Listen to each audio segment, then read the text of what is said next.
Hallelujah. Purihin ang Panginoon. Sa mapagpalang gabi ko sa bawat isa. Merry ba ang ating Christmas?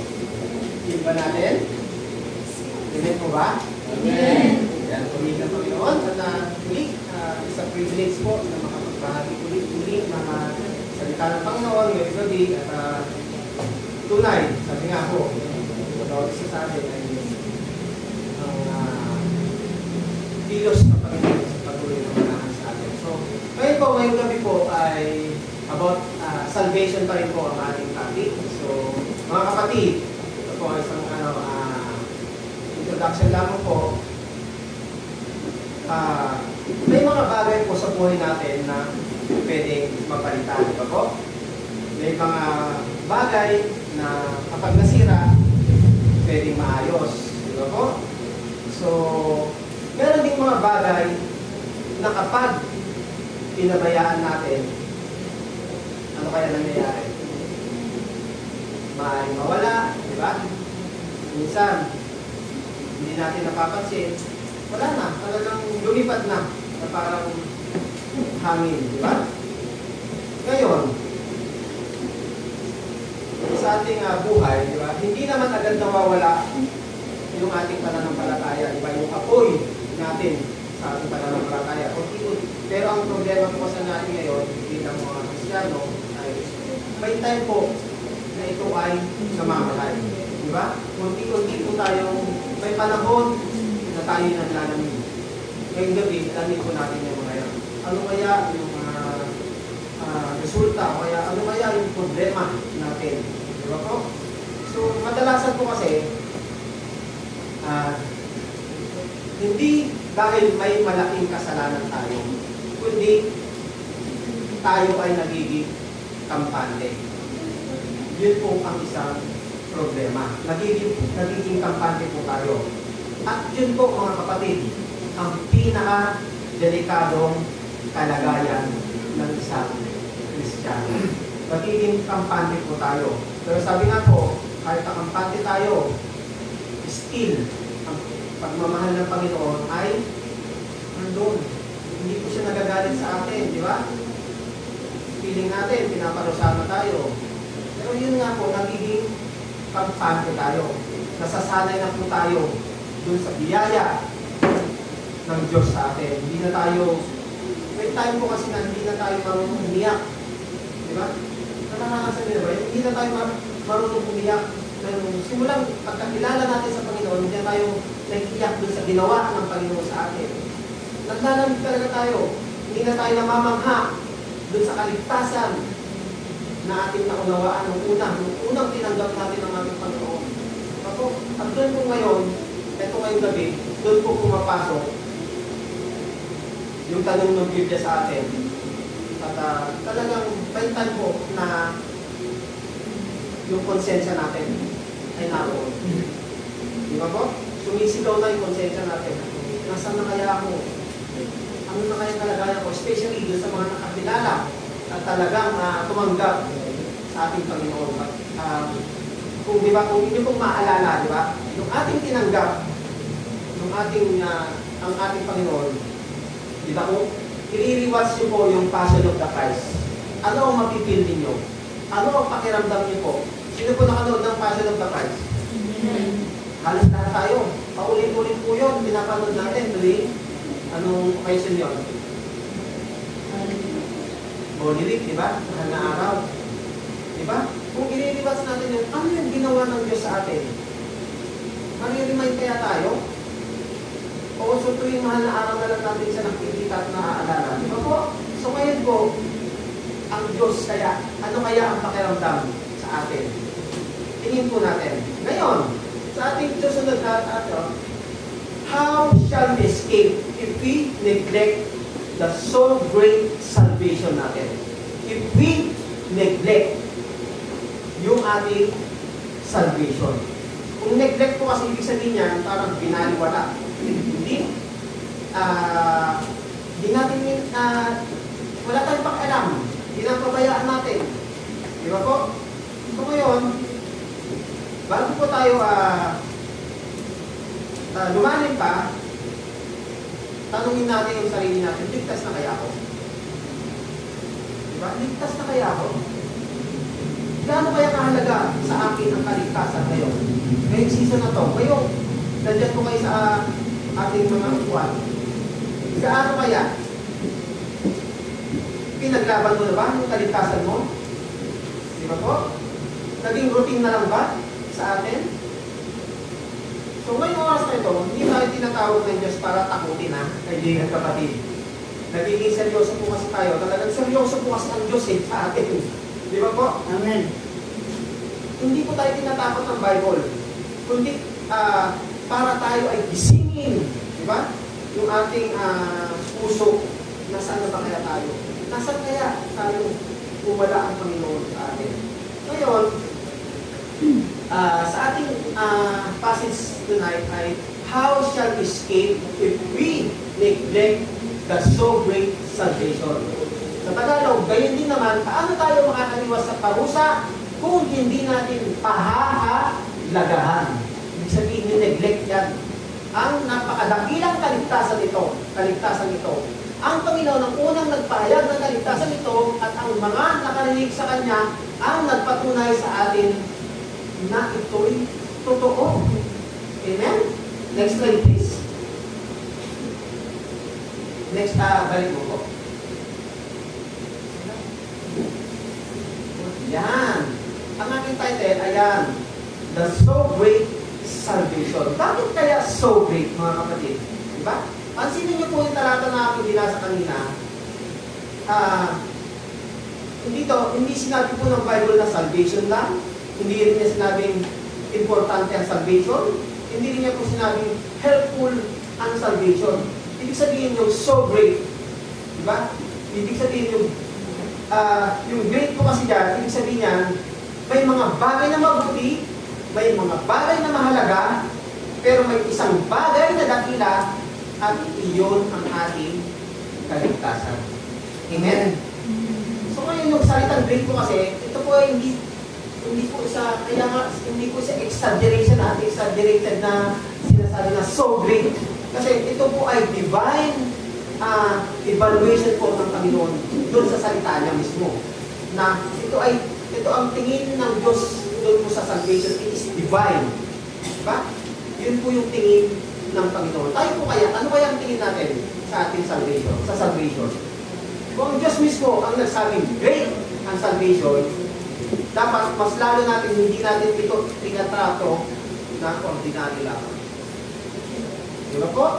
Makikita po ba natin na susundan niyo po ba ako? Amen? Kung ang Diyos mismo nga, di ba sabi ko, siya po ang great, ang nagsabi great ang salvation. Hindi po ordinary. Si Lord po ang nagsabi. Sabi yan sa Bible. Binuha ko po yung passage yan sa Bible. Siya po ang nagsabi. That's so great salvation. So ngayon, dito po sa Book of Hebrews kasi, hindi lang po babala ito, kundi how shall we escape if we commit a great sin? Di ba po? Kundi, how shall we escape if we neglect the so great salvation? Hindi kasalanan lang ang problema natin, kaibigan kapatid, kundi yung ating pagpapabaya sa biyaya ng Panginoon sa atin. Get ba natin? Kaya bago natin tanungin sa sarili natin, ligtas na ba tayo? Dapat din natin tanungin, una natin itanong, gaano ba kadakila ang kaligtasan tinanggap natin? Nasaan kaya sa puso natin? Ilang percent kaya kung ating susukatin, di ba? Gaano kaya kalalim sa atin, seryoso sa atin? Di ba? Ganito, ang salvation ay saan ba ito nanggaling? Di ba? Saan siya nanggaling? Dahil kadalasan ang halaga ng isang bagay ay nakikita sa pinanggalingan nito. And that's our second slide. Saan siya nanggaling? So ang nanggaling po yan sa God's grace. Ibig sabihin, doon sa source. Great in its source. Sabi niya po yan, grace is not payment.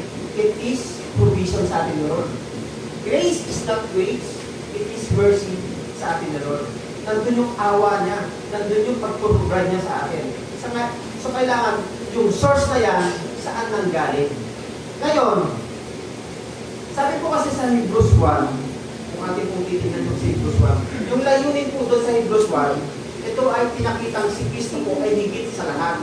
Ngayon po dito sa Hebrews 2, dito po sa ating pinagkuhaan ng passage, ito po ay pinakita kung gaano kadakila si Kristo na naging tunay na tao para sa ating kaligtasan.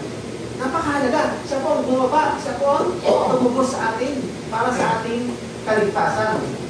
Ngayon, kung ating bibisitahin at titignan pag bubusisiin yung context, yung buong context po ng chapter 2, ang buong book din po ng Hebrews, ang aklat po ng Hebrews ay sinulat po sa mga Kristiyanong Budyo dito that time, na dumaraan po sa iba't ibang pagsubok. Ano yung mga pagsubok po na yun na nararanasan nila? Kaya nasabi yung text na yun, na so great salvation. Ibig sabihin ko, may pag-uusig po ng time, may panghihina ng loob, at merong tukso na sila ay bumalik dun sa kanilang dating buhay. Kaya napakahalaga po. Hindi sila tinuturuan that time ng ibang medyo binabalaan. Sila po ay pusang nanghihina. Hindi katulad natin ngayon, napakaraming preacher, napakaraming maririnig sa social media. Dati wala. It's prophet. Di ba? Kaya nga, paano tayo ngayon? Yung mga Kristiyan that time, may talagang nanghihina po ng loob. Di ba? Hindi sila talagang nakarinig ng maraming hindi sila na parang tingin mo natin ay hindi po sila pwedeng mabusog kasi ilan lang po yung ginagamit na daluyan ng Panginoon ng salita niya. Diba? Talagang ano siya, pinig ng Lord yung magpapahayag ng salita ng Panginoon. Kaya nga sabi, therefore we ought to give the more earnest heed, lest at any time we should let them sleep. Sa Tagalog, kaya dapat natin panghawakan mabuti ang mga katotohanan na rin natin para hindi tayo maligaw. Kaya nga po, hindi po biglang pagtalikod ang panganib po dito natin. Tayo, may time na bigla na lang tayo hindi ma-attend, bigla na lang na hindi tayo pumupunta sa iglesia. Kasi nga po, yan yung nararanasan natin. May pag-uusig, di ba? May panghihina ng loob. Di ba? Tayo kaya, di ba po? Ilagay din natin yung ating sarili ngayon. Di ba po? Ang tinitignan ko kasi ng Panginoon dito, kaya nasabi dyan sa Hebrews yan, kasi po tayo ay unti-unti na pong lumalayo. Di ba? Unti-unti na nangyayari sa atin, hindi naman siya masasabi nating rebellion, kundi ito ay drifting. Ibig sabihin ng drifting, ikaw ay nakikarry slowly at natatangay ka sa mundo, natatangay ka sa mga ibang bagay na hindi gaano kahalaga. Diba? Ano bang ma-priority natin? Diba? Si Lord. Diba po? So, pangalawang puntos. Next please. Yung pangalawang puntos natin, great in its price. Bakit? Bakit kaya may presyo? Di ba po? The blood of Christ. Di ba? Kasi nga po, ang ating salvation is hindi po siya libre. Salvation is not free. Amen? Hindi po siya free. Pakibalik po sa kaya. It was purchased. Sinong bumili ng ating kaligtasan para sa atin? Di ba si Jesus? Wala pong iba. Kaya nga, kung ating tayo ay ni-redeem, ibig sabihin ko, to release by paying a ransom. Salvation was not free, was purchased. Ang salvation po ay hindi po talaga libre lang. Tayo, minsan nakakalibre. Di ba? Sino ba ibig sabihin libre? Di ba? Hindi po talaga libre ang ating kaligtasan. Di ba po? Ito ay binayaran ng mahal. Amen. Ng ating Panginoong Jesus sa atin. Di ba po? So sabi nga sa 1 Peter 1:18-19, di ba? With the precious blood of Christ, di ba?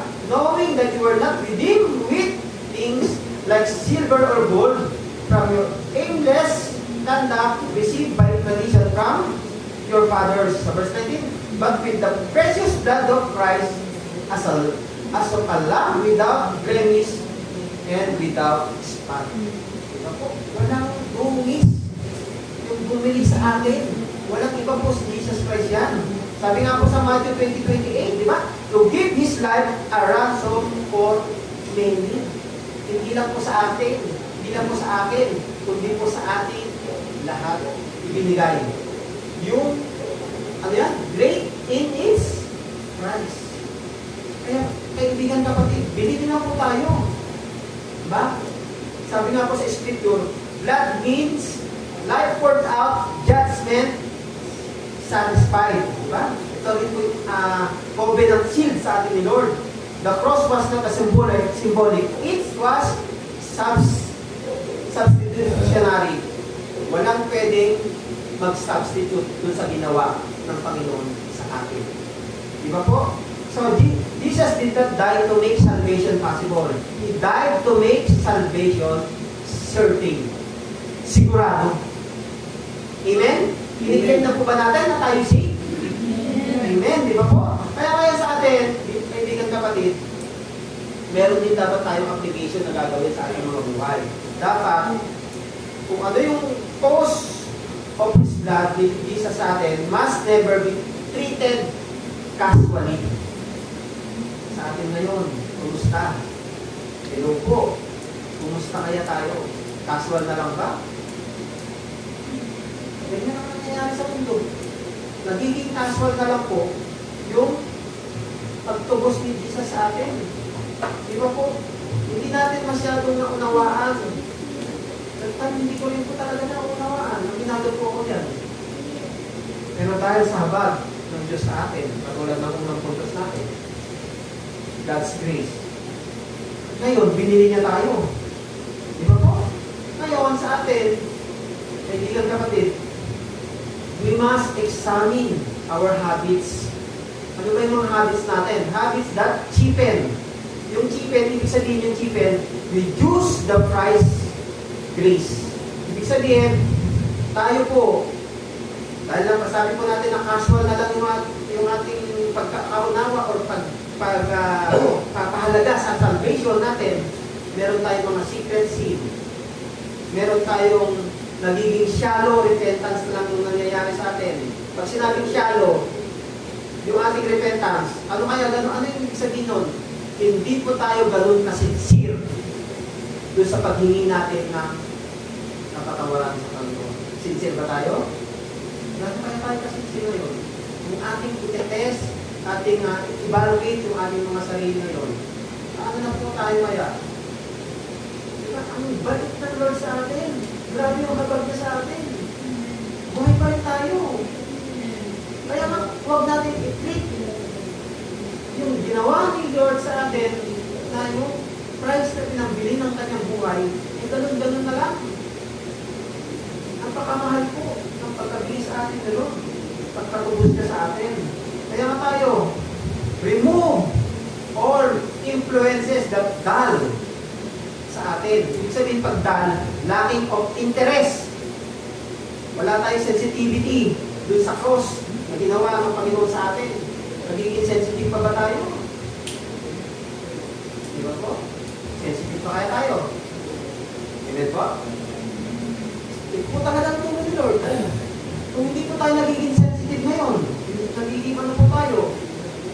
Ano nang ginawa ni Lord yan sa Kristo Kalbaryo na yan? Siya yung nakapako dyan. Paano na tayo? Kung hindi na ginawa yan sa atin, nasan po kaya tayo? Di ba po? So, observe yung reverence po ng ginawa ni Lord sa atin.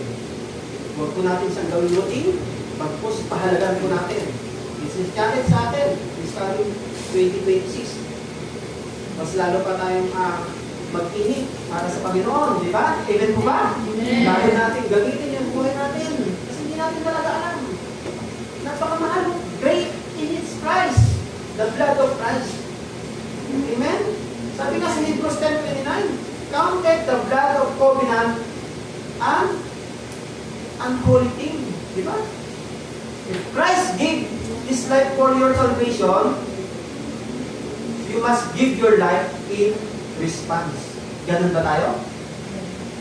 Ulitin ko po If Christ gave His life for your salvation, you must give your life in response. Ano daw hinihingi? Life natin. Diba? Kung binigay ni Kristo ang kanyang buhay para sa'yo, ibigay mo rin yung buhay mo bilang tugon natin sa Kanya. Sa ating Panginoong Yesus. Diba? Kaya nga ngayon, kung napakamahal ng binayad ni Kristo, tiyak na ang kaligtasan ay hindi maliit yung saklaw. Diba? At yan ay, hindi lang po ito tungkol doon sa langit na ating inaasam o great hope. Diba po? Kundi ito ay tungkol sa buhay natin ngayon. Kaya ngayon, tiyak po yung ating kaligtasan. Dapo po tayo sa pang-ratlong puntos ko. Great in scope. Ano yan? Grabe yung scope na yan, no? Kung makikita nyo yan, ang lawak, yung nakaraan, yung ating present, at yung future. Diba? Yan yung kaligtasan natin na ating in-aim. Ano bang gawaan natin ito? Ito po yung napakahalaga. Yung scope na ginawa ng Panginoon sa atin, past, present, and future. Diba po? Salvation is not only an event. Tayo may mga event, may mga birthday tayo, di ba? May mga occasion tayo pinaatenan, kasal, binyag. Hindi po ganon. Ang event ni Lord, past, present, and future. Saan po kayo nasasabit ngayon dyan? Sa tatlo yan. Saan po? Sa future, amen. Di ba po? Kaya nga tayo, kung ating yung scope na to na ating pong puntos ay ito po ay yung ating deliverance ng Diyos sa atin, yung pag-rescue niya sa atin sa ating nakaraan, yung pag-preserve ng Lord sa atin, yung wholeness natin. Di ba, buo po tayo lang humihiwalay sa Panginoon kaya tayo nagiging hindi buo. Di ba, the fullness of joy it is in Christ. Wala pong ibang makakapag-feel ng ating emptiness kay Lord lamang. Diba? Yung wholeness ng Lord. Kaya nga, salvation is not only an event, it is a divine process. Kaya nga, pag sinabing past, ito po yung justification ni Lord sa atin. Ginastify niya tayo, iniligtas tayo mula sa parusa ng kasalanan. Amen po? Jesus saved from sin's penalty. Di ba po? Sabi po yan sa Romans 5:1. Sinave niya tayo doon sa ating kasalanan. Di ba nga tayo nasabi, sinapupunan pa lang tayo, ay mayroon na tayong kasalanan dahil kanino? May bata na? Di ba? Amen? Kaya nga, ano lang yan yung past na ginawa ni Lord sa atin? Ginastify niya yun sa harapan ng ating Panginoong Ama. Di ba? Ngayon, sa present, ito naman yung kasalukuyan natin na kalagayan. Ano po ito? Pag sinabi kong present, kaibigan kapatid, ito po yung ating sanctification sa atin, yung ating pagpakabanal. Kaya nga tayo, dapat, lagi po tayo nasa iglesia. Hanggat maaari, kung wala kang ginagawa, doon ka lang naman. Diba? Punta na tayo sa church. Encourage po. Kasi talagang hindi po tayo talaga mas maigi ng ma-encourage tayo or makapagbigay po tayo ng encouragement sa iba. Kasi nakakatulong po yun. Yung testimony ng bawat isa sa atin na nangyayari sa ating mga buhay ay napakahalaga. Ay, mas mahirap pa pala yung kalagayan nun kaysa sa akin. Diba? Huwag yung namnamin yung hirap ng buhay kasi ito yung kalagayan natin present situation po natin. Ibig sabihin, under po tayo ng sin's power. Kaya pinapabanal tayo ng Panginoon At ang ginawa ng Panginoon sa atin ngayon, ginagawa ng Panginoon sa atin ngayon, saved from sin's power, inililigtas niya tayo mula sa kapangyarihan ng kasalanan. Kaya nga kung hindi po tayo magbababad sa iglesia at magbababad ng fellowship sa ibang mga kapatiran, ano mangyayari sa atin? Di ba po? So, sa future naman, ito naman, ang ibig sabihin po ng future yan po yung glorification. Saved from sin's presence. Ibig sabihin yan, iniligtas tayo mula sa presensya ng kasalanan. Yung present kanina, papunta tayo sa glorification, yung future. Ngayon, ang ginagawa natin ng Panginoon sa atin, iniligtas tayo dyan. Iaamon na tayo. Pero on the right track. Kailangan nasa tama ka. Lumalakad ka sa kabanalan at katwiran ng Panginoon. Kasi nga pinapabanal tayo. Kung hindi ka nilalakad doon, saan tayo pupunta? Amen? Kaya nga, hindi po siya basta grace lamang, ha? Kaibigan kapatid. Kailangan natin maintindihan ito, yung past, present, and future natin. Pag hindi natin nilubos na naunawaan yan, mahirapan tayo makamit yung ating inaasam na so great salvation. Amen? Yes po ba natin? Hindi naman kayo kasi talagang alam nyo, itong ano na to, itong season ko na ito ang gustong ipaunawa, ipaitindi sa atin ng aming Panginoon. At dati talagang hindi ko naman alam din. Hindi ko naman alam. Diba? So grace save us from true and into something greater. Kaya sa atin, kaibigan kapatid, saved people must pursue holy progress. Kung saved ka na, ano dapat ginagawa mo?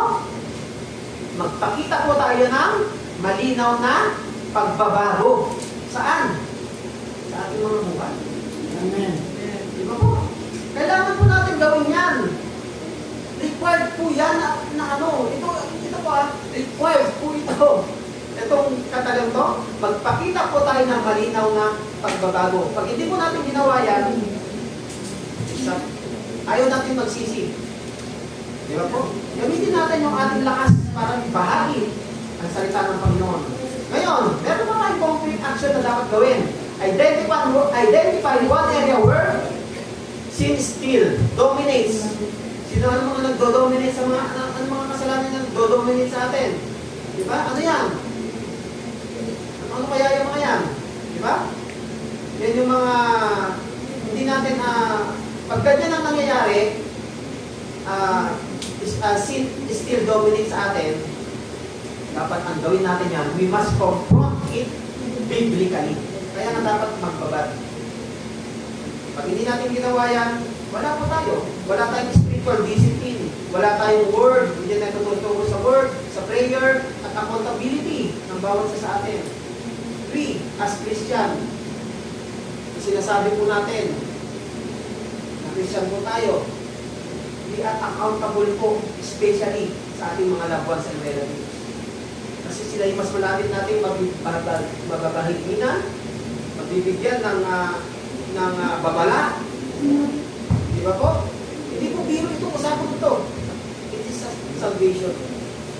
Kaya nga napalito si Jesus, binigay ng Panginoong Ama, si Jesus. Hindi biro. Di ba po?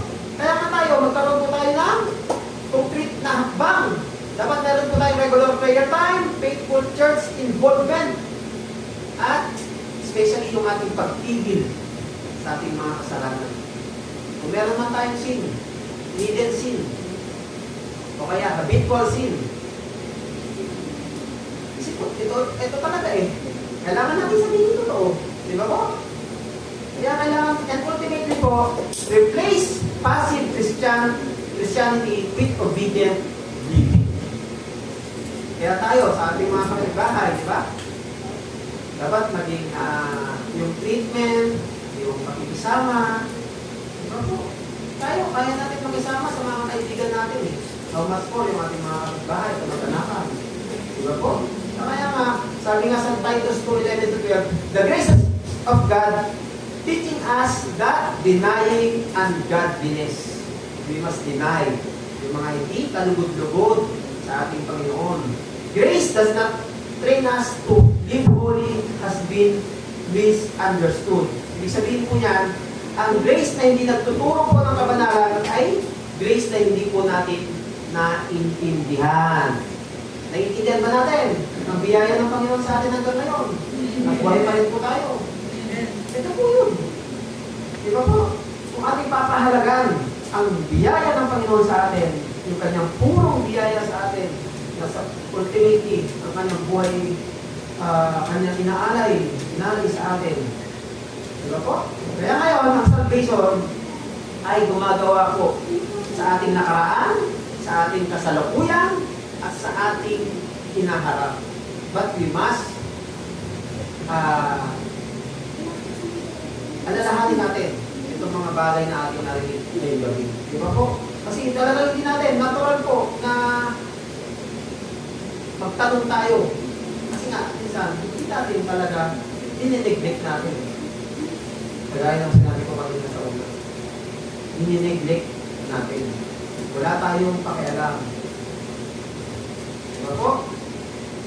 Kaya kapag tayo nanghina, alalahanin natin, ligtas na tayo. Pero may kapalit. Pinaghihirapan ko kasi binili ng Panginoon yung ating kaligtasan. Amen? Binili ni Lord. Hindi po biro yung kanyang pagkabili. Next, please. Last na to. Great in its security. Bakit kaya? Bakit secured tayo? Ito pinakamahalaga. Great in its security kasi God's faithfulness po yan sa atin. Ibig sabihin niyan, ang ginawa ni Lord sa atin, ginagawa niya sa atin, guard, binawas over na tayo, preserve tayo. Kaya nga, sa atin, through salvation, rest not on your grip. Ito kaibigan kapatid ha, salvation, rest not on your grip. Rest on your grip on God. Not on your grip on God, but on God's grip on you. Di ba ang sarap niyan? Gets mo ba natin? Ang salvation ay hindi po nakadepende sa kapit mo sa Diyos. Bagkos, ito ay kapit ng Diyos sa iyo. Amen? Ganun pala si Lord sa atin. Kung ating nauunawaan pa yung grace na binigay niya sa atin, na kanyang, until now, nararanasan po natin yung kapit ng Diyos sa atin. Kaya ikaw kaibigan, huwag kang lumayo. Dapat, kung tutusin, dapat tayo maging goma tayo. Pero huwag kang lumayo kasi pag goma, hindi na ka, pag bumalik ka, masakit eh. Diba? Ganun yun. Kaya kapag nagpipilit ka lumayo, pag bulak ka, masakit. Kaya nga kapag ginaganon ka ni Lord, ibig sabihin niya, love ka niya eh. Ayaw ka niyang mahatak. Diba? Yun yung hatak ni Lord sa atin eh. Kaya nga nakagrip sa atin, nakakapit si Lord sa atin, ikaw lang yung lumalayo. Amen? Kaya ang salvation, nasa kapit pa rin ng Panginoon sa atin. Sabi nga sa John 10:28-29, di ba? No man is able to pluck them out of my Father's hand. Di ba? Sabi sa 1 Peter 1:5, kept by the power of God. Nasa kapangyarihan ng ating Panginoon. Di ba po? Kaya nga, yung security po natin, produce confidence, kaibigan kapatid, not fearlessness. True assurance leads to worship, obedience, and endurance. Ang security po ay nagbubunga ng confidence, hindi fearlessness. Ang tunay na assurance ay humahantong po sa ating worship, sa ating obedience, and endurance. Diba? Sabi ni Paul. Diba? Kaya ngayon kaibigan kapatid, sa ating aksyon, dapat we must live boldly because you are secured and held by God. Nahawakan tayo ng Panginoon. Kaya mga kaibigan kapatid, mamuhay po tayo ng may tapang. Dahil secure ka, na kay Lord ka, kaibigan kapatid. Amen? Secure po tayo kay Lord, basta sa Kanya tayo. Huwag po tayong lalayo. Amen? Kaya ang ating complete action po dito, maglingkod po tayo ng walang takot sa failure. Nagkamali man tayo, yes. Given po sa atin na nagkakamali. Pero huwag ka magpatuloy sa pagkakamali. Hindi na kapatid, di ba? Yun naman yung mahirap, di ba? Labanan natin ang mga kasalanan ng may confidence. Hindi anxiety. Dapat harapin ang mga trials ng may tiwala. Hindi po despair, yung kawalan ng pag-asa. May time po na nawawalan tayo ng pag-asa. Pero sabi ni Lord, harapin natin yung mga pagsubok, iba't ibang klase yan. Ano man yan, ay walang magagawa. Ligtas na po tayo.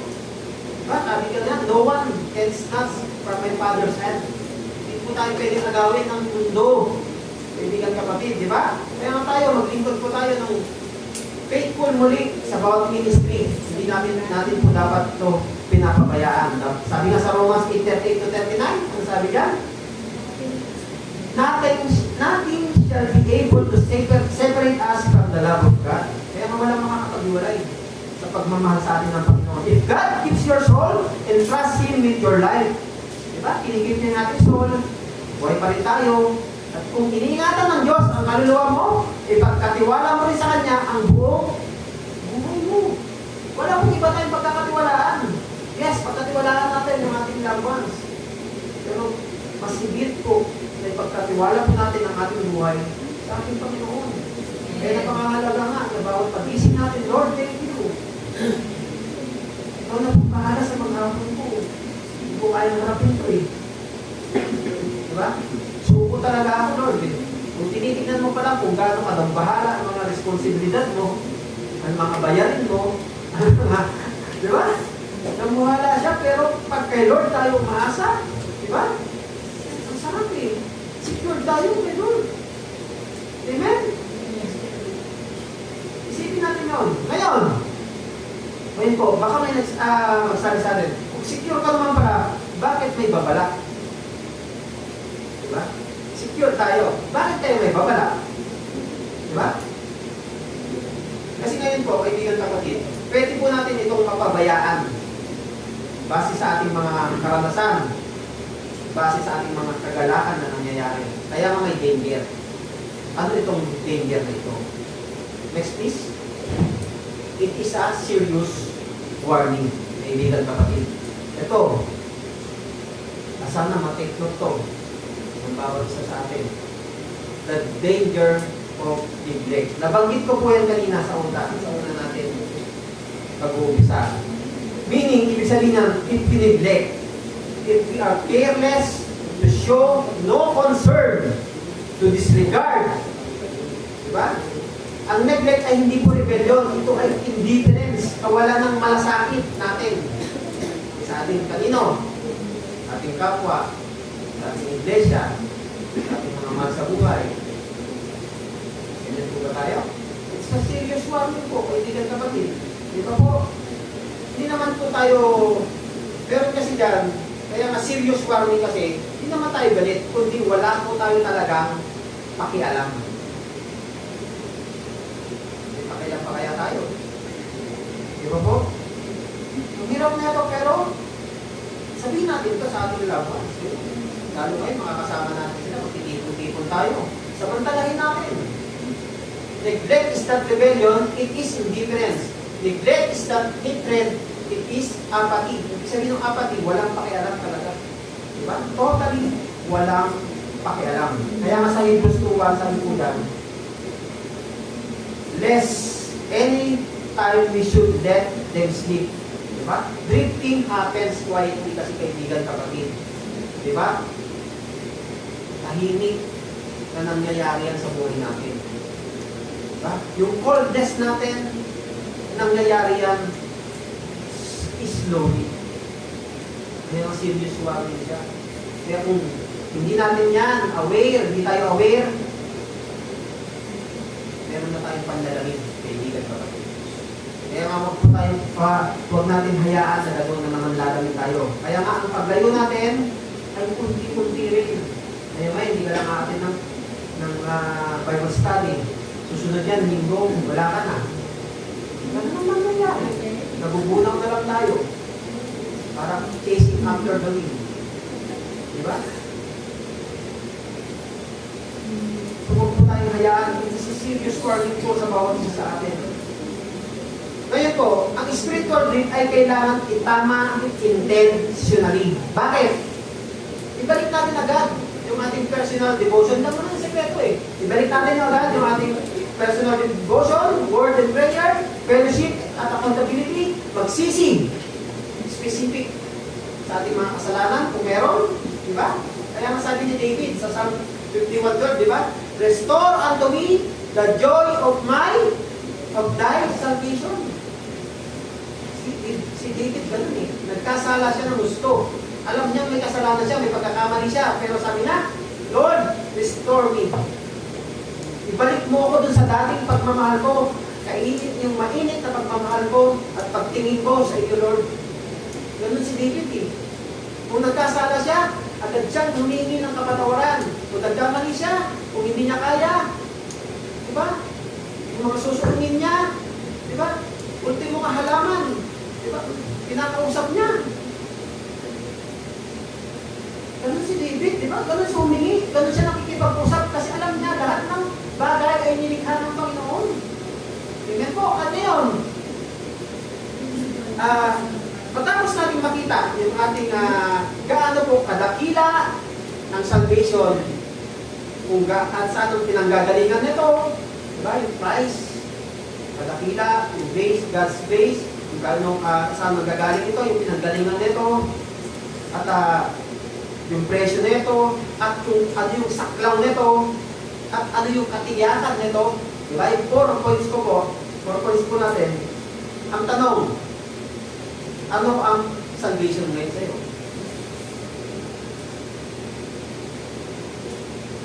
Ito ba ay gagawin na natin?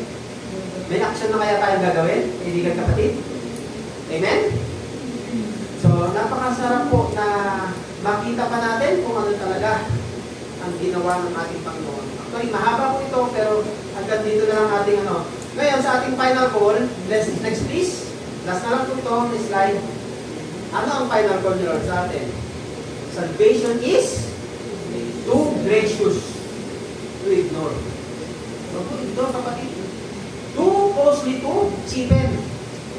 Too powerful to neglect.